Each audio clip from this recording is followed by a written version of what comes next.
Hey guys, this is HikerBoy16. This video is going to be, my testimony on what God has done for me. Now, I need to ask that you watch this entire video. Don't just watch a piece of it, because with the way my testimony is, when people hear it and they don't hear the whole thing, they tend to judge me. So please just watch the entire video. Okay. First, a little bit of background. First, I'm not going to say my last name in this video. I am going to say my first name. So, I originally gave my life to Christ when I was 3 years old, because I had asked questions about it, and I was brought to know God. I grew up in a Christian home, and I was forced to go to church. I didn't like going to church. It was really boring for me, and I was forced to participate, and I hated it, but it did teach me some valuable things. I worked at a Christian camp in 2008 as an audiovisual technician, and I loved it, and I got close to Christ again. And after that, Satan got me pretty busy with jobs that pretty much always got in the way of church. I had moved out and everything, and I didn't go to church. I didn't read my Bible, and I didn't have a time set aside to pray to God. It was just occasional, I would just arrow prayers, whenever I needed Him, but I didn't stop to listen or anything. Basically, I became what you could call an American Christian. Basically, I knew who God was, and I did technically love Him, but I wasn't who I needed to be. I wasn't a disciple, and I was lost, and I didn't know it. I thought I wasn't lost. I thought I was doing what I needed to do. Now, December 17th, 2011. Well, let me back up a little bit. This is pretty much the majority of my testimony. There's a few details I'm not going to mention in this that aren't needed. Now, I did have a very big passion for weapons and firearms and that type of thing. I was very good with them. And you could say that it got a little out of hand. So, on December 17th, 2011, I met up with somebody, and I attempted to buy a couple of hand grenades. Now, make no mistake, I'm no terrorist. No, I am nothing like the sort. I'm not a bad person. I had no plans to hurt anybody. I had no plans for anything like that, nor would that have ever happened. Like I said, an obsession with weapons and stuff got a little out of hand. So, as soon as I made the purchase, I had 15 and 20 agents jump out of vehicles and surround me, obviously with weapons pointed at me. And, there's actually 4 different departments there: FBI, Joint Terrorism Task Force, Gang Unit, and the Sheriff. Now, I thought to myself, what's the TTF doing there? I'm not a terrorist. I'm sure as heck I'm not a gang, or a part of any gang. FBI and Sheriff, I could understand that. Sorry, I'm getting text. So, as I was being driven away, I saw a sign that said, it was at a church actually, God opposes the proud, but shows favor to the humble. It's part of 1 Peter 5. Now, based on a certain job that I had been doing at the time for employment, I asked to be put in protective custody. That night, the media demonized me. Oh my gosh, they made me look like an evil person. They called me a domestic terrorist. They showed pictures of me that I had taken with some of my guns.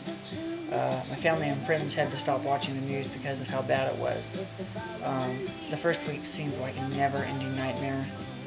I kept reliving my arrest in my mind. I could not sleep well at all. I often had to just pray until I finally fell asleep. At first I was in dorm living with absolutely no privacy. There's 4 toilets side by side. The shower had a makeshift curtain that the guards sometimes tore down.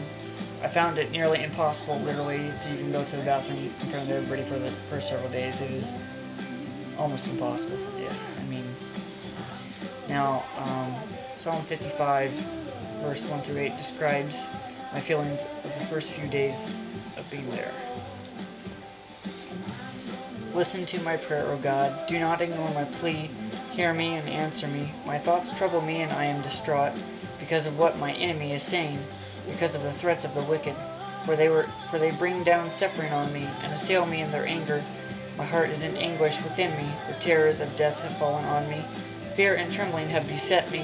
Horror has overwhelmed me. I said, "Oh, that I had the wings of a dove! I would fly away and be at rest. I would flee far away and stay in the desert.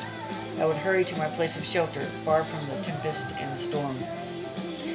Yeah, I wish I could have flown away from that. Now, at my first hearing, I heard the words United States of America versus John, and my last name. I can't tell you how horrible and how weighty those words sound when you are on the receiving end. It feels like you have the entire country against you. It's not something you would ever wish to hear. It is not fun. They also said I was facing 10 years in prison. And keep in mind, I had never, ever had any other sort of record or anything like that.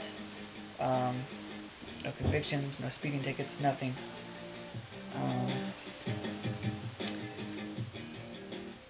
Now, at first there was a small Bible study there in the dorm I was in. It was English and Spanish, but turned into all Spanish quickly as people left. I, falling back on what I had first been taught about God, turning to Him in times of trouble, etc., wished to continue to go to Bible study. Eventually, I got a couple guys together, and we started talking about verses that meant something to us. That's how it started. Which for me weren't too many because I hadn't been reading the Bible for a long time. The first night we had 3 people total in the Bible study. The second night, I think, if my memory serves me correctly, a lot happened, so maybe it's so much I wish I could remember.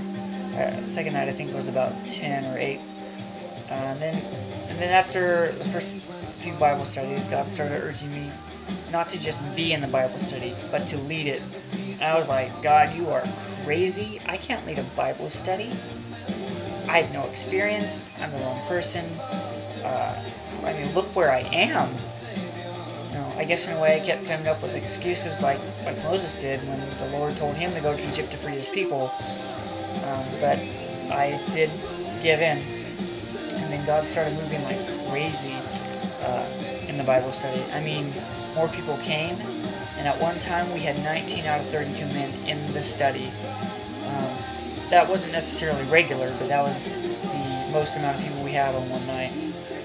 God started convicting people in their hearts, especially me, and it caused people to confess things.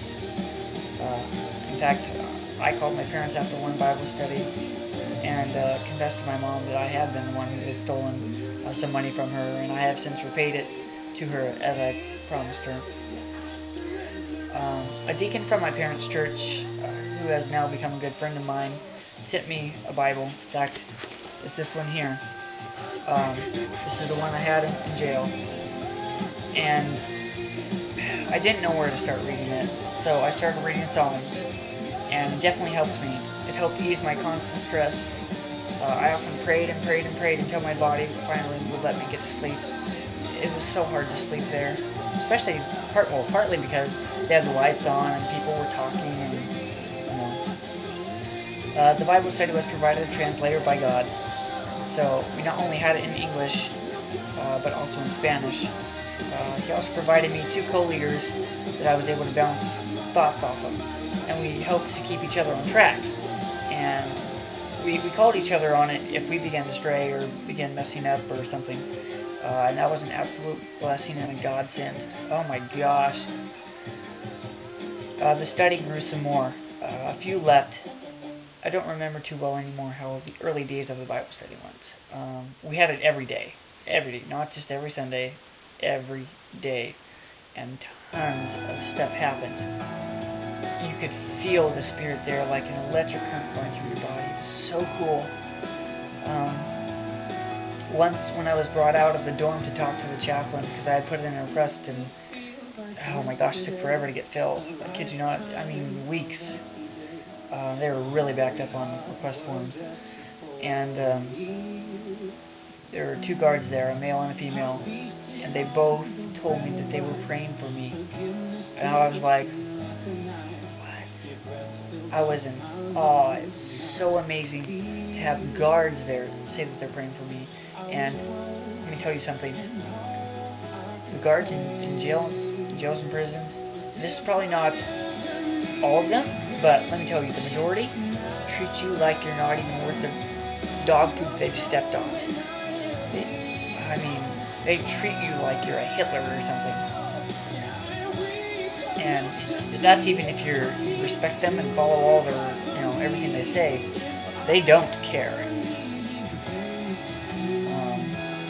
I witnessed things I had never seen before.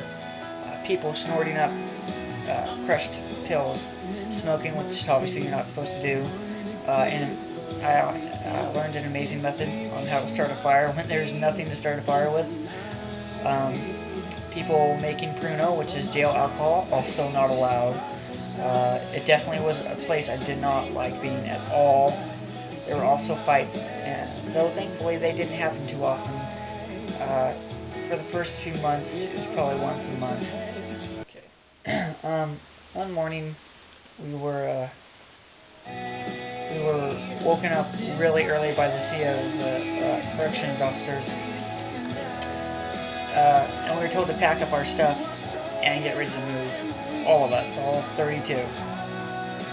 I gathered the people from the Bible study together and told them that obviously we didn't know if we were going to be split up or if we would be moved as an entire dorm. We didn't even know why we were getting moved at the time. So we got together. And let me say something. Before this whole experience, I never prayed aloud in front of anyone. I just didn't do that. I was not comfortable doing it. I just, no. But this changed me. And so I gathered them together and we prayed about it and we asked God to keep us together. And if we were to be separated, that He would guide us and lead us. And if you're wondering what I'm looking at, it's my notes. When we moved, we were moved as a whole dorm, and we were able to stay together, which was great. Come to find out, probably at least a few weeks later, from another inmate who was moved from a different dorm, everybody else they moved, every other dorm was split up piecemeal. We were the only dorm kept together and unseparated. That was all God. That was all God. And thus we coined the phrase, the dorm that prays together stays together. When we were moved, we were put into cell living, 2 beds per cell, 16 cells.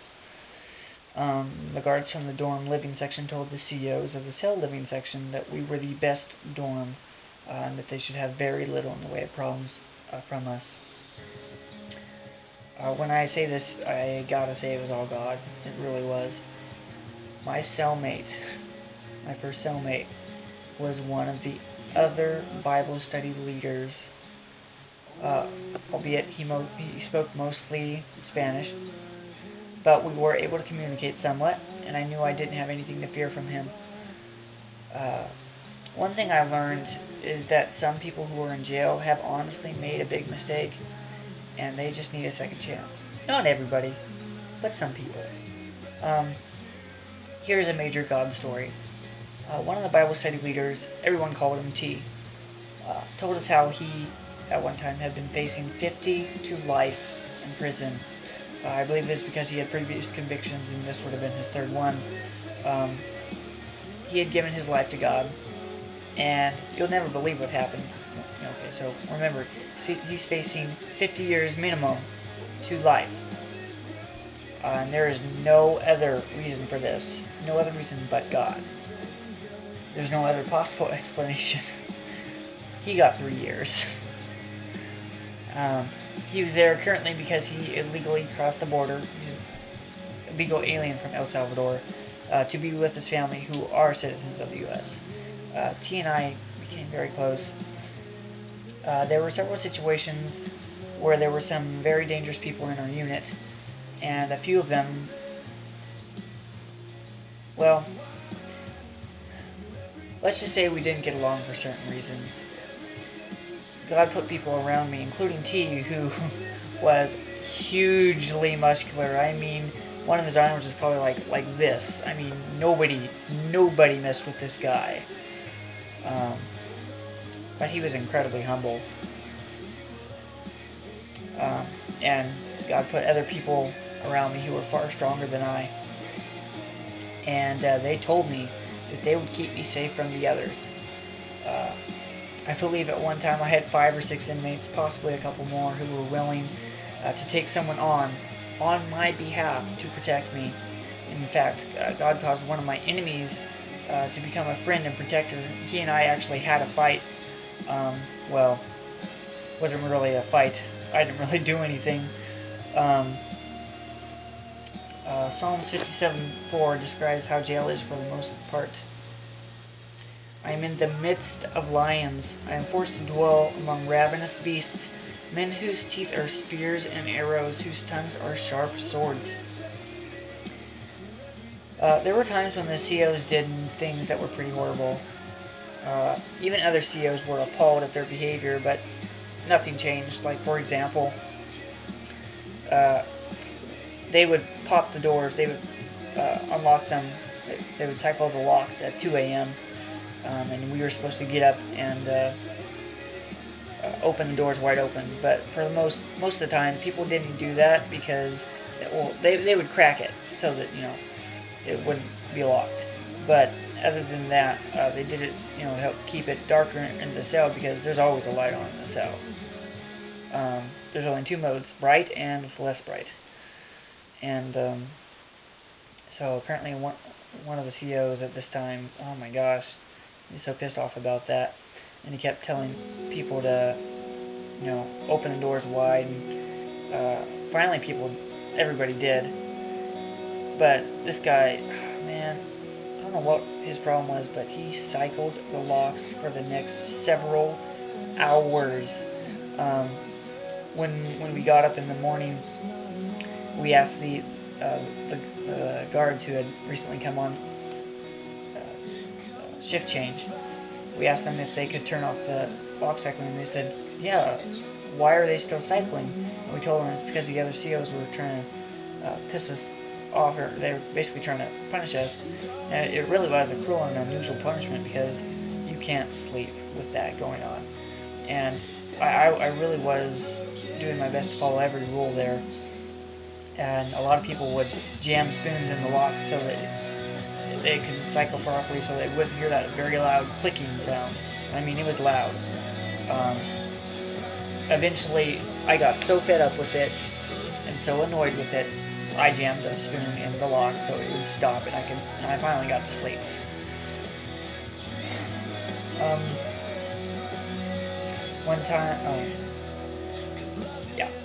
One time there was an inmate that I was having a serious issue with, and I'm not going to go into detail here, but I was seriously worried that I was going to have to fight him over it, even though it wasn't anything I did. It's just the way he perceives me, and because he's sick and perverted. I'm going to tell you that right now. He's sick and perverted. I know I look young. I know I look young. I'm 26, but I know I look young. And he was over 60 years old, so I'm not going to say more than that. And I was afraid I was going to have to fight him, likely in self-defense. That's just how jail is. Sometimes you just have no choice. I was really hesitant to go to the COs regarding this issue because this can be a very dangerous thing to do if the other inmates see you. I prayed on this issue for quite a while before I decided on what I had to do. I put a message discreetly under the door, which is called a kite. And shortly afterwards, I heard 506, John, step out. I actually had asked to speak to a particular CO that was one of very few that I had any respect for, and I had a lot of respect for this guy. He was harsh, but he was fair. So I still have great respect for him and how you guys even, I told him about the situation, and he asked me some questions. I said I wanted that guy to be moved out of the unit because I hadn't received an actual threat. There was nothing he could do. Go figure. He did say he would do a lot of walkthroughs, and as soon as he caught him doing something he wasn't supposed to, he would be out of there. And he did make good on his word. He did do walkthroughs, but he didn't catch him doing anything. And during our chat, I told him that our Bible study was praying for him and the other CO's safety, which took us a little while to get to the point where we could do that, because it's hard to pray for somebody who's treating you like you're lower than dog crap. And he was grateful for that.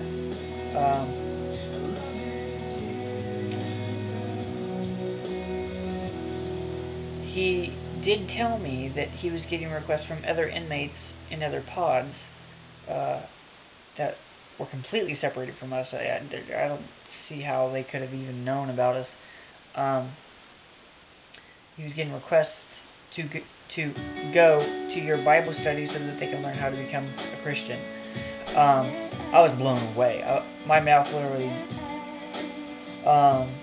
I was flabbergasted. I asked him how they could even possibly know about it, and he said that somehow word travels, and apparently our Bible study had become fairly well known throughout that jail.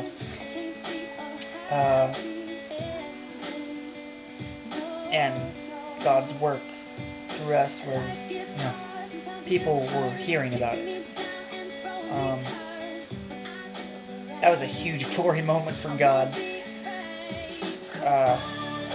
Unfortunately, it was impossible to allow other inmates to come to our unit for a Bible study. I did ask, and I figured that was his answer, and it was. The other leaders and members of the Bible study were stunned when I told them. Eventually, that inmate in question did go home. He was in on a violation. It was all God, and there was not a fight. Although it did come close once. As a Bible study, when there would be fights brewing, we started gathering in a cell, which got crowded fast because those cells are not very big. And we started praying over the situation. There was one time when there seemed to be no other way out of a fight for a member of the Bible study, and another person who accused him of stealing. Now, I personally, after seeing the whole situation, I don't believe he stole. I could be wrong, but I don't believe he did. The member, David, did not want to fight for a couple of reasons. One, God had changed him. And two, if he did and got charged, he'd go to prison for life. It would be his third strike. A few weeks before this happened, I really took to heart the blessed are the peacemakers verse in Matthew 5. So against advice of those who'd been in jail before they were concerned I would end up being dragged into the fight because I was getting involved in someone else's beef, and you don't do that. You can watch, but you don't get involved. So against their advice, I started to try to make peace between inmates before a fight actually broke out, and God really showed up in these instances. Like with David, I had no explanation other than it was completely and utterly God, but for some reason the person who accused David of stealing dropped everything. They just stopped talking about it, and that was it. No fight occurred. It was crazy. I thought for sure there was going to be a fight, and so did everybody else. It's just the way jail is. When you get accused of something there, you either fight, or you're basically admitting guilt. Even if you were to lose the fight, you gained respect and were not thought of as a thief. The issue was squashed. That's just how it is, and that's one thing I thought was cool. It didn't matter if you won or lost. After that, the issue's done. It's over. Go on being however. I did happen to read two of Pastor Ron Vietti's books in jail, Polyester People and Conspiracy of Silence.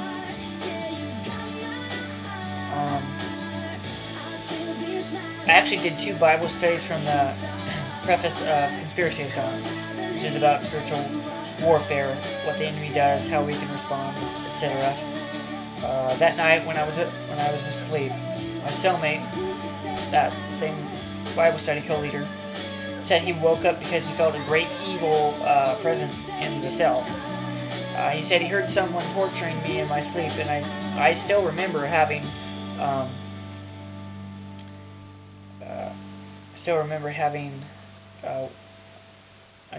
a dream of one of my greatest fears that night.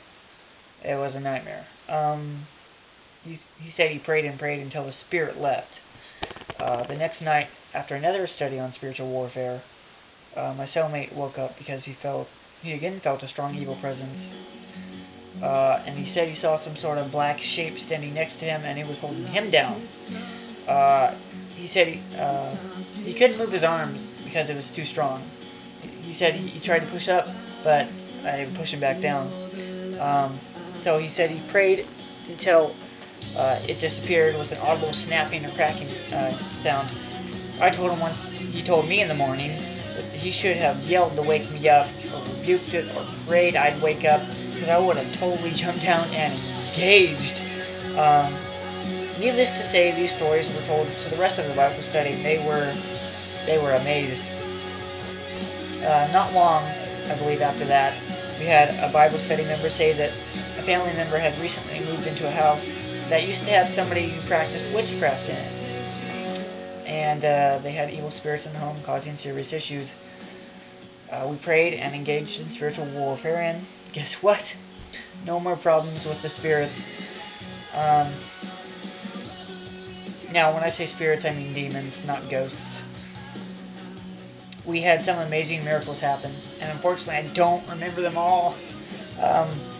One was that a relative of one of the people who was in the Bible study, they were seriously sick in the hospital, and the doctors had run all sorts of tests. Couldn't find anything wrong with her, yet she was dying. That much was clear. We prayed for her as a group over the phone. We prayed over her over the phone. She was on the other end. And the next day she walked out of the hospital with nothing wrong with her and completely healed. And the doctors were baffled. They had no idea. And when I was making my notes for my testimony, I believe God spoke to me and told me that, like in the Bible story of when Jesus healed the man for the glory of the Father, that this was one of those times that this happened to her so that His glory could be shown. How amazing is that? I'm fast forwarding now, so there is much to tell and so much I've forgotten. And okay, so he was transferred to a federal prison, and Jose, my first cellmate and Bible study leader, was transferred to a state prison. I had been on my own as a Bible study leader for a while, and God provided me a way to continue to do Bible studies every night without getting burned out. I had to switch up the way I was doing it because I was spending at least a few hours preparing it each day, and it was a lot of work. I had a new cellmate named Ray Ray. One night, as I was trying to pray so that I could go to sleep, he just kept talking to me, and I was getting kind of annoyed. I was like, this I won't be quiet. I just wanna pray. And God then told me that perhaps God spoke to me. He said perhaps I need to be willing to break my schedule so that I could reach out to others when they need it. So I stopped trying to pray and talked to Him, and I asked God to give me the words to say because I didn't know what to say to Him, and I wanted to be able to inject God into the conversation. And God sent me a verse, and I don't think I'd read Isaiah at that time. It was so amazing. Okay, so it's Isaiah 51 verse 16. It says, I have put my words in your mouth and covered you with the shadow of my hand. I who set the heavens in place, who laid the foundations of the earth, and who say to Zion, you are my people. I can't tell you how cool that was to say, God, put your words in my mouth, and to have Him tell you where to go, and read that, having not read it before, not knowing possibly at all what that verse was. Have Him say, I have put my words in your mouth. So cool. Then God sent me a person who I got to know well, who attended the Bible study and eventually became the leader after I left. And Pastor Ron Vietti, who's the lead pastor of Valley Bible Fellowship, where I go now. This particular guy, he was from VBF too. God had put it on his heart in the last couple of days to become the leader. I have been praying for a replacement so hard because I was leaving, whether to home or federal prison, I didn't know. And he didn't want to do it and didn't feel like he was the right one. Exactly like how I felt. His name was Victor, and I've been hoping to see him since I got out, but I haven't. I hope to God he sees this. And if you are watching Victor, send me a message. He was a huge help in the Bible study, and he was one of the main people I turned to when I had questions, and he prayed for me whenever I needed it. It came time for sentencing, and I had written a letter to the judge and included scripture with it. My lawyer did not ask me to make any changes to it, which he said was rare. And so, as I sat waiting for my turn to be called up in front of him, this was on June 25th of 2012. So I listened to the judge and his judgments and thought about everything I had heard about him. He did seem to be quite fair, and I began to become confident that I would get out because my attorney, probation, and the United States government were all recommending 6 months time served, which at that time I was 6 months, 8 days. He called me up, and the first words from the judge were, Mr. John, I am not inclined to follow the recommendation.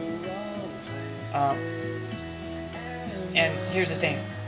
In other cases I had seen, including just before I went up, like, the prosecution was arguing for 30 months for this one guy, defense was arguing for 24, he gave him 27. That was fair. And because normally when everybody is in agreement with the recommendations, he'll go with it with no problem. And he was like, I am not inclined to follow the recommendation. I was like, oh crap. My heart stopped. I ceased breathing, and the blood seemed to drain from me. I'm sure I became deathly white. I could barely speak.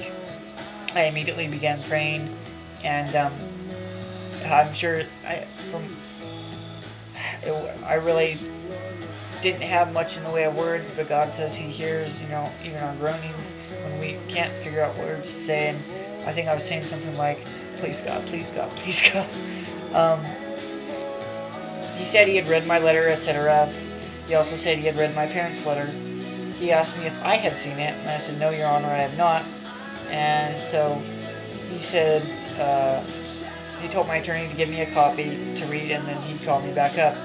So I read it, and when I was called back up, the judge asked me if what was in it was true, and I'm not going to go into the details of what the letter said. And I told him that it was, and he stared at me hard. He said, "Mr. John, I am going to give you a chance. But if I ever have you come before me again, the consequences will be severe." Keep in mind, I was facing 10 years. He sentenced me to 6 months term served.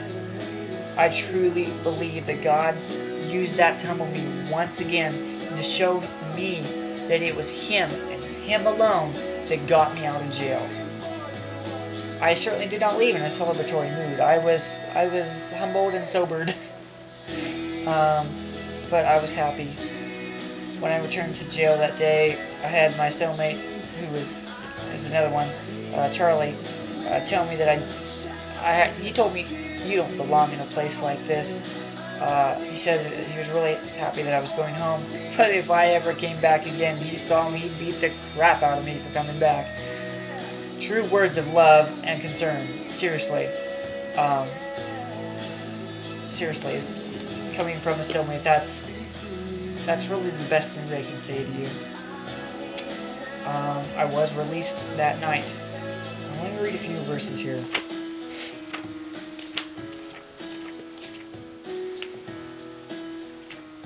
Psalm 66, 8 through 14, and 16 through 20. Praise our God, all peoples. Let the sound of His praises be heard. He has preserved our lives and kept our feet from slipping. For you, God, tested us. You refined us like silver. You brought us into prison and laid burdens on our backs. You let people ride over our heads. We went through fire and water, but you brought us to a place of abundance. I will come to your temple with burnt offerings and fulfill my vows to you. Vows my lips promised, and my mouth spoke when I was in trouble. Come and hear, all you who fear God. Let me tell you what He has done for me. I cried out to Him with my mouth. His praise was on my tongue. If I had cherished sin in my heart, the Lord would not have listened. But God has surely listened, and He has heard my prayer. Praise be to God, who has not rejected my prayer or withheld His love from me. And then Psalm 68, 6. God sets the lonely in families. He leads out the prisoners with singing, but the rebellious live in a sun-scorched land. Psalm 107, 17 through 20. Some became fools through their rebellious ways and suffered affliction because of their iniquities. They loathed all food and drew near to the gates of death. Then they cried to the Lord in their trouble, and He saved them from their distress.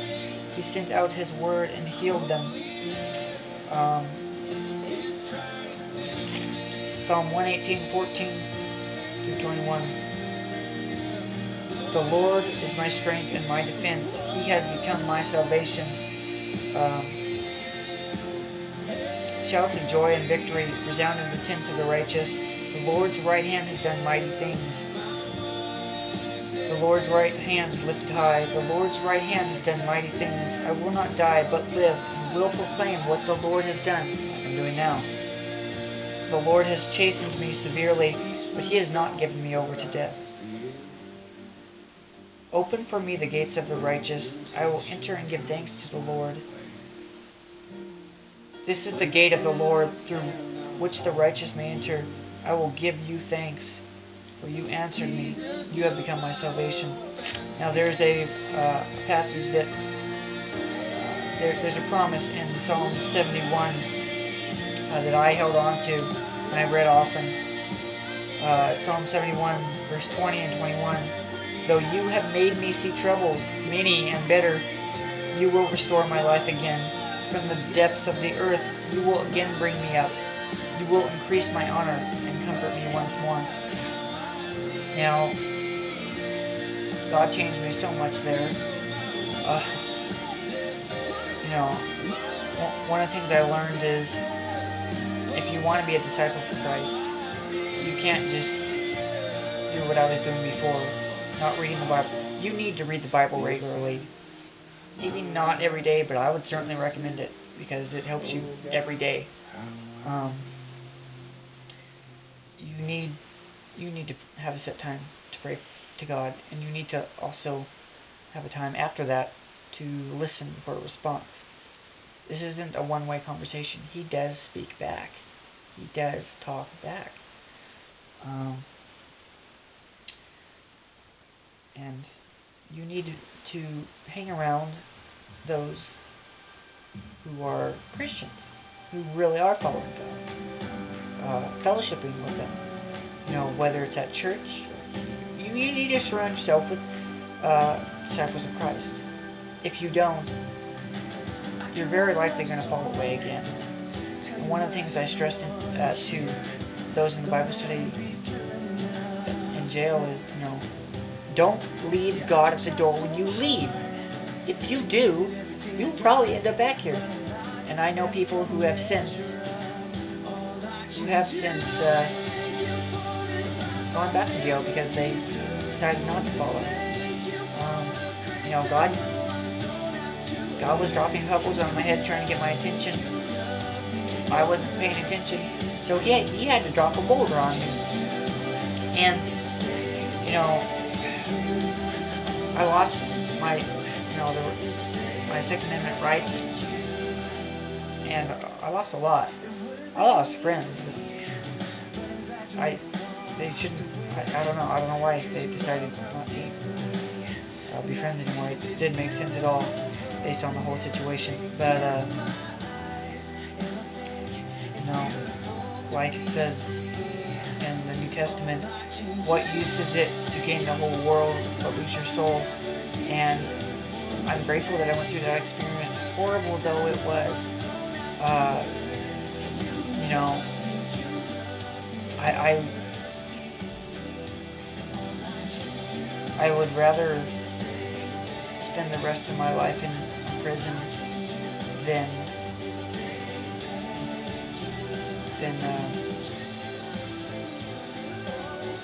let me rephrase that.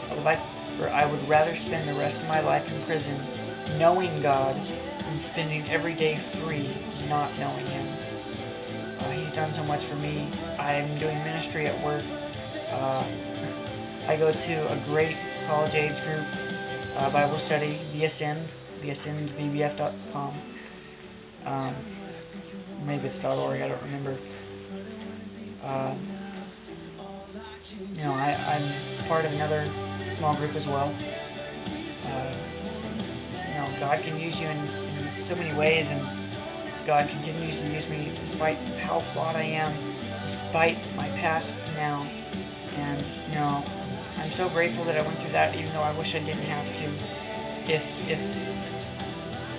If I could take back what I did, but not remember what I learned, I wouldn't take it back. I wasn't a bad guy back then, but I wasn't right with God, and I'm definitely far better I'm far better today than I was then. And those who knew me back then have definitely seen the change. God is amazing. I know He's real. I see Him work pretty much every day, and it's so cool. God really does answer prayers, and sometimes it's no, sometimes it's yes, sometimes it's wait. I still go through a lot. I'm still suffering the consequences of what I did, but God's helping me get through it. So anyway, that is my testimony, and I would love for you guys to rate this video, to put comments below, subscribe. I'm going to be putting up God stories as often as I can. I get them fairly often. But yeah, so that is what God has done for me. One last thing I want to say. You know, some people may say, well, it's horrible that God put you through that. Well, let me read you something. You know, when your dad disciplines you, is it because he just wants to discipline you, or because he wants you to stop what you're doing and get better because he loves you? Hebrews 12, verses 7 through 11. Endure hardship as discipline. God is treating you as His children. For what children are not disciplined by their father? If you are not disciplined, everyone undergoes discipline, and you are not legitimate, not true sons and daughters at all. Moreover, we have all had human fathers who disciplined us, and we respected them for it, even if we didn't like it. How much more should we submit to the Father of spirits and live? They disciplined us for a little while as they thought best, but God disciplines us for our good, in order that we may share in His holiness. No discipline seems pleasant at the time. Mine sure wasn't, but painful. Later on, however, it produces a harvest of righteousness and peace for those who have been trained by it. Now, my pastor broke down Psalms 23 really well. Now, I'm sure a lot of people have seen, a picture of Jesus with a lamb on his shoulders. Now, with shepherds back then, when they would have a sheep that kept straying, they would have to go hunt him down, and because he kept doing it, they would break a leg or two and carry the lamb or sheep on their shoulders until it healed. And because it took a while, that the sheep got used to being close to their shepherd, and therefore didn't stray again. It doesn't mean you don't make mistakes, but I was a sheep that kept straying, and God changed that. He broke my legs, and God, did it hurt. Oh man, it still hurts sometimes. But there's one last thing I want to say. I said that once or twice now. It's James 2, verses 14 through 26. What good is it, my brothers and sisters, if someone claims to have faith, like I did, but has no deeds, and I didn't have deeds? Can such faith save them? Suppose a brother or a sister is without clothes and daily food. If one of you says to them, go in peace, keep warm and well fed, but does nothing about their physical needs, what good is it? In the same way, faith by itself, if it is not accompanied by action, is dead. But someone will say, you have faith, I have deeds. Show me your faith without deeds, and I will show you my faith by my deeds. You believe that there is one God. Good. Even the demons believe that and shudder. You foolish person, do you want evidence that faith without deeds is useless? Was not our father Abraham considered righteous for what he did when he offered his son Isaac on the altar? You see that his faith and his actions were working together, and his faith was made complete by what he did. And the scripture was fulfilled that says, Abraham believed God, and it was credited to him as righteousness, and he was called God's friend. You see that a person is considered righteous by what they do and not by faith alone. In the same way, was not even Rahab the prostitute considered righteous for what she did when she gave lodging to the spies and sent them off in a different direction? That's another part of another Bible story. As the body without the spirit is dead, so faith without deeds is dead. Now, you cannot get to heaven by doing good works, but good works should come out of your heart because you love God. It goes apart. It's a part of following God, but it's by itself. You can't get to heaven by doing good works. Anyway, I could say so much more, so much more, but it's long enough. This is probably going to be one of my longest videos ever. Anyway, if you stuck with me till the end, thank you. And if you have any questions, feel free to send me a message. Anyway, God bless you guys, and be safe.